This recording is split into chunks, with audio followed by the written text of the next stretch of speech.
Hello दोस्तों, नमस्कार। Welcome to my YouTube channel. आज हम डिस्कस करने वाले हैं एलटीआई माइंडट्री के जो Q2 के रिजल्ट इन्होंने डिक्लेयर कर दिए हैं और वो रिजल्ट कैसा रहा अभी हम डिस्कस करने वाले हैं। सबसे पहले देख लेते हैं क्या किसी प्रकार का कोई डिविडेंड दिया गया है। यस दोस्तों, 22 रुपये पर शेयर आपको यहाँ पे डिविडेंड देखने को मिल रहा होगा और जो उसकी जो रिकॉर्ड डेट है वो 24 अक्टूबर है और जो पेमेंट होगा वो ये 24 अक्टूबर के बाद 30 दिन के अंदर आपके पेमेंट आपको खाते में डाल दिया जाएगा।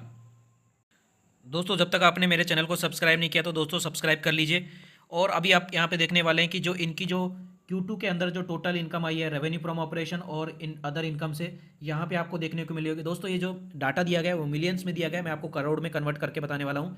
तो सबसे पहले यहाँ पे जो Q2 के अंदर जो टोटल इनकम आई है वो है 10,694 करोड़ और जो Q1 था इससे पिछले वाला जो क्वार्टर था उसमें 10,232 करोड़ था और जो लास्ट ईयर का जो Q2 था उसके अंदर 9,731 करोड़ आपको यहाँ पे इनकम देखने को मिली है टोटल।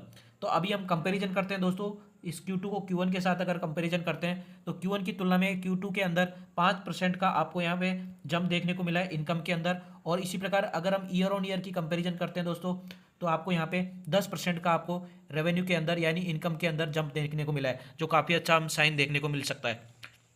इसी प्रकार अगर हम एक्सपेंस की बातें करते हैं तो टोटल एक्सपेंस आपको यहाँ देखने को मिल रहा होगा, जो इस क्वार्टर के अंदर आपको यहाँ पे 8,815 करोड़ का यहाँ पे एक्सपेंस दिया हुआ है Q2 के अंदर और Q1 के अंदर था 8,506 करोड़ का और जो Q2 लास्ट ईयर का था वो 8,045 करोड़ का था। तो यानी कि खर्चे ऑलमोस्ट आपको फ्लैट दिख रहे हैं, मतलब खर्चे आप बोल सकते हो कि इन्होंने कंट्रोल करके रखे हुए हैं, बिल्कुल स्टेडी स्टेट बने हुए हैं।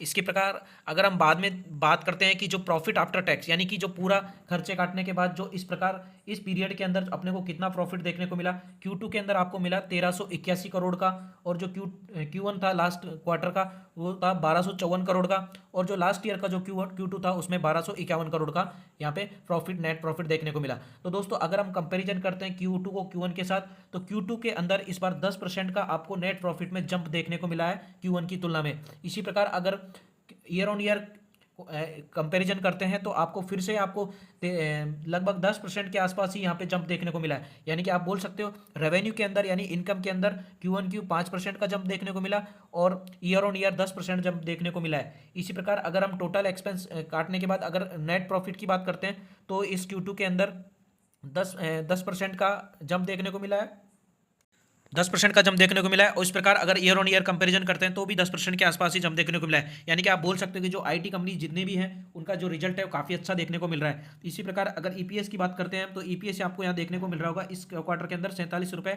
28 पैसे है, जो पिछले क्वार्टर के अंदर 42 रुपये 33 पैसे था और जो लास्ट ईयर का जो क्वार्टर था उसमें 42 रुपीज़ 25 देखने को मिला। यानी कि ईपीएस में भी बढ़ोतरी देखने को मिल रही है स्टडी स्टेट में। दोस्तों, इस कंपनी का जो एलटीआई माइंडट्री का जो रिजल्ट है मेरे हिसाब से ओवरऑल अच्छा रिजल्ट रहा है इनकम के अंदर भी और प्रॉफिट के अंदर भी। अगर दोस्तों वीडियो अच्छे लगे तो लाइक करना और चैनल को सब्सक्राइब करना। धन्यवाद।